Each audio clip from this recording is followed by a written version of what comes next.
hari ini? Alhamdulillah sehat. Sehat ya, alhamdulillah.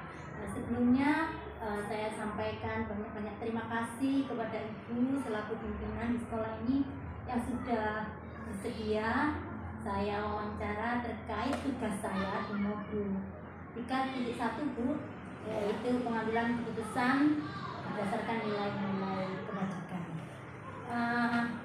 Tentunya selama ini Ibu pernah, bahkan mungkin sering mengalami dilema etika maupun rujukan moral. Yang akan saya tanyakan pertama kali Ibu, bagaimana Ibu ini dapat mengidentifikasi bahwa kasus-kasus ini merupakan dilema etika atau masuk dalam rujukan moral? Bagaimana Bu? Pertama, saya menganalisa dan menentukan kasus tersebut apakah termasuk dilema etika atau rujukan moral. Kalau rujukan moral, insya Allah langsung saya dapat memutuskan karena sudah jelas salah maupun benar. Ya. Kalau dilema etika, sementara kita koordinasi dan musyawarah kepada pihak terkait seperti guru, orang tua, komite dan sebagainya yang bisa membantu untuk kasus tersebut. Ya. Kemudian selanjutnya Ibu, bagaimana Ibu menjalankan pengambilan keputusan di sekolah ini, terutama untuk kasus-kasus di mana ada kepentingan yang sama-sama benar atau sama-sama mengandung nilai kebajikan Ibu. Jadi mungkin ini yang akhirnya nanti membuat kadang-kadang bingung gitu Bu ya, untuk mengambil keputusan ya. Bagaimana?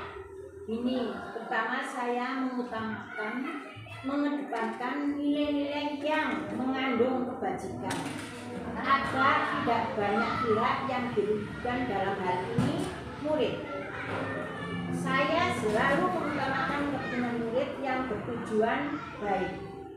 Saya juga memberikan dampak positif dan negatif yang akan terjadi terhadap keputusan yang saya ambil pada akhirnya nanti. Jadi fokus Ibu itu keputusan yang diambil itu berpihak pada murid yang terbaik. Berikutnya Ibu, langkah-langkah atau prosedur seperti apa yang biasa Ibu lakukan selama ini?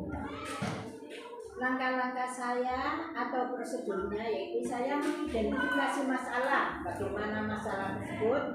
Dua, mengumpulkan fakta-fakta, mengkonfirmasi, kemudian memvalidasi data-data dan menentukan siapa saja yang nantinya terlibat dalam mengambil keputusan tersebut, agar keputusan tersebut berdampak pada terciptanya lingkungan yang positif, kondusif, dan nyaman, aman. Jadi ada beberapa tahapan ya? Tahapan itu. Lanjut Ibu, hal-hal apa saja yang selama ini Ibu anggap efektif dalam pengambilan keputusan pada kasus-kasus dilema etika? Hal-hal yang saya anggap efektif dalam pengambilan keputusan dilema etika, dalam pengambilan keputusan tersebut pada kasus dilema etika adalah berkolaborasi, musyawarah dengan orang tua, wali kelas, pendidik, dan juga saya lakukan dengan pertimbangan yang matang baru mengambil keputusan itu. Artinya kolaborasi ini yang penting ya Bu ya. Selanjutnya Bu, hal-hal apa saja yang selama ini merupakan tantangan dalam pengambilan keputusan pada kasus-kasus dilema etika? Tantangannya Bu? Tentu tantangannya itu banyak sekali. Nah, tantangannya adalah bagaimana saya dapat meyakinkan di pihak lain bahwa keputusan yang saya ambil sudah berdasarkan langkah-langkah yang tepat, sehingga keputusan itu dapat diterima semua pihak. Itu ya. Lanjut Ibu, pertanyaan berikutnya. Saya teruskan tadi belum selesai. Dan juga saya mensosialisasikan hasil keputusan tersebut terhadap semua pihak agar jelas dan transparan. Namun keputusan yang saya ambil ada yang kontra atau yang tidak sepaham. Nah, kepada orang tersebut saya harus sabar dan berjiwa besar, mencoba kita ajak diskusi lagi agar orang tersebut memahami kebenarannya. Jadi yang minta kuncinya apa gitu ya Bu ya. Lanjut Ibu. Apakah Ibu memiliki jadwal tertentu dalam sebuah penyelesaian kasus dengan etika tersebut? Apakah Ibu itu langsung menyelesaikan di tempat atau ada jadwal untuk menyelesaikannya? Kemudian bentuk atau prosedur apa yang Ibu jalankan? Itu saya jalankan tergantung kasusnya. Kasusnya kan kalau delik etika dan kejukan moral itu ada yang ringan, sedang, atau berat. Untuk kasus yang urgent, saya tangani langsung, saya selesaikan langsung di tempat tersebut. Untuk kasus yang sedang, berat bisa dijadwal. Untuk kasus yang berat kita membutuhkan target, butuh data, fakta yang lengkap, dan berhati-hati dalam memutuskan kasus tersebut.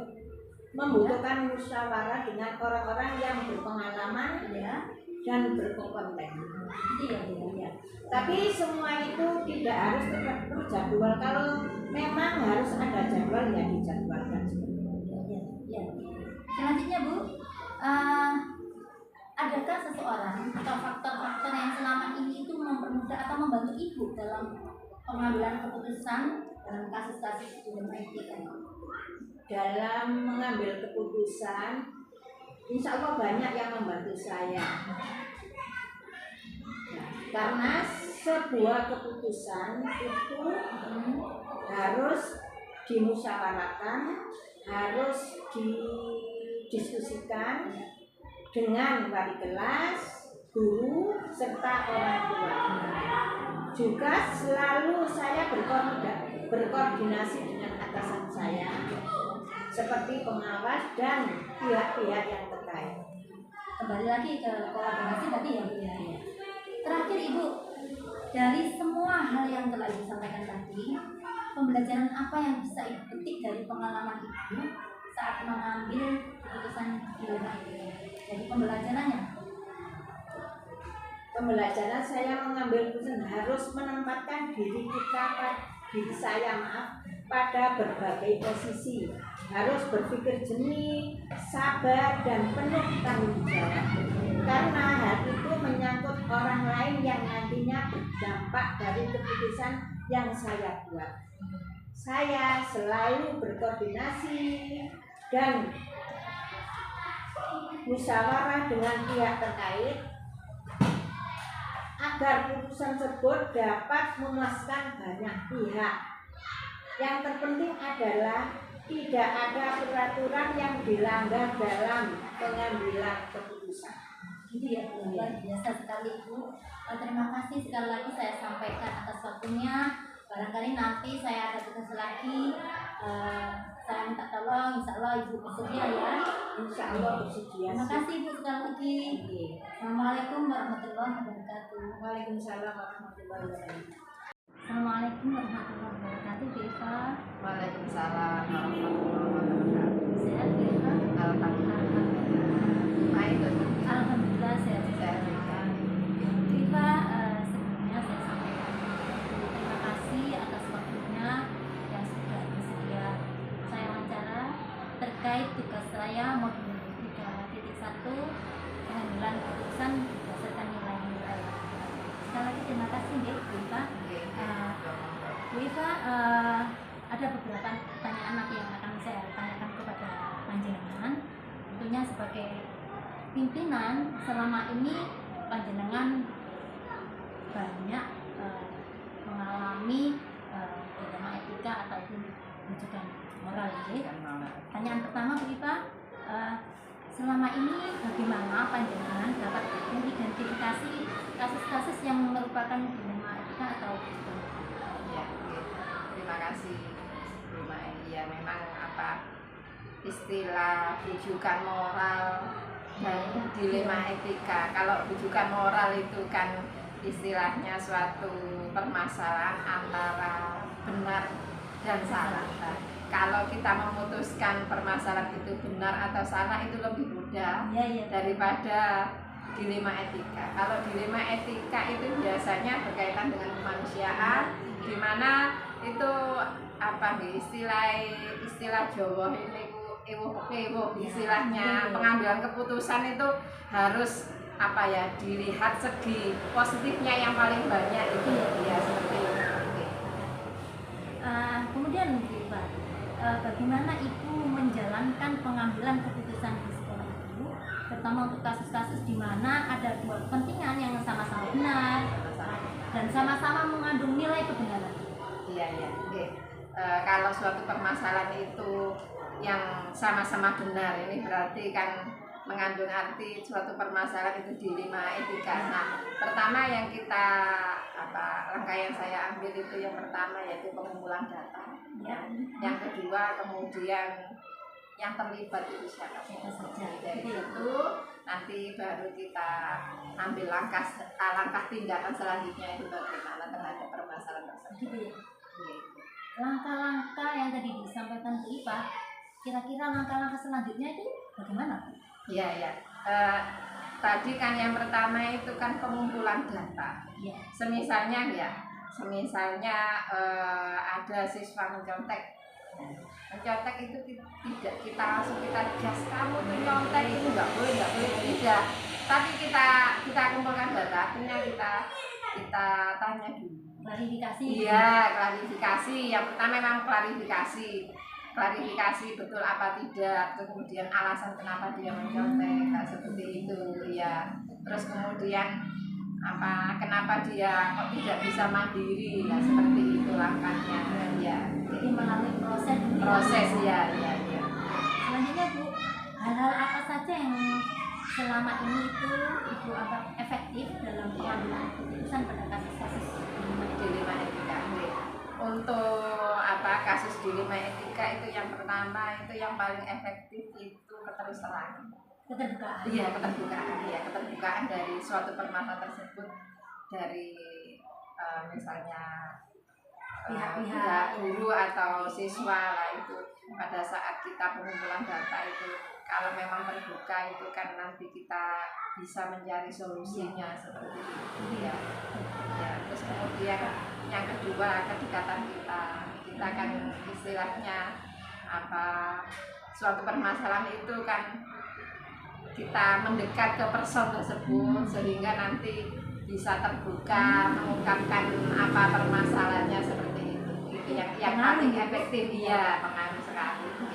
Selanjutnya Bu, apa saja yang selama ini menjadi tantangan bagi Ibu dalam pengambilan keputusan yang menjadi tantangan ya tentunya keterbalikan dari efektivitas tersebut. Tadi kan yang paling efektif dalam memanjakan suatu permasalahan dilema etika itu kan keterbukaan. Jika person tersebut tidak terbuka, maka titik temunya itu menghambat dalam proses penyelesaian atau pengambilan keputusan tersebut. Selanjutnya Ibu, apakah Bu Ipa ini memiliki jadwal tertentu dalam sebuah penyelesaian kasus dilema etika? Apakah langsung diselesaikan waktu itu atau membuat jadwal untuk menyelesaikannya? Kemudian bentuk dan prosedur apa yang bisa? Untuk suatu permasalahan itu tadi kan yang pertama itu kan kita pengumpulan data. Nah, jika permasalahan tersebut misalnya terjadi pada siswa, itu kita pantau seminggu sekali bagaimana perkembangannya, kemudian 2 minggu ke depan, 3 minggu ke depan, sampai betul-betul suatu permasalahan tersebut sudah clear. Nah, itu baru dikatakan sudah selesai. Selanjutnya Bu, adakah seseorang atau faktor-faktor yang selama ini itu membantu Ibu untuk mempermudah pengambilan keputusan?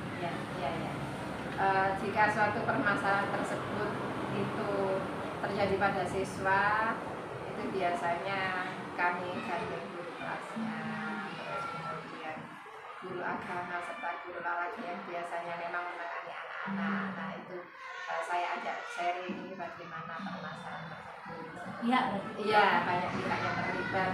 Tetapi jika permasalahan tersebut itu terjadi pada Bapak Ibu guru, itu kami dekati secara personal. Iya, secara personal. Tidak saya vlogkan di umum, itu tidak.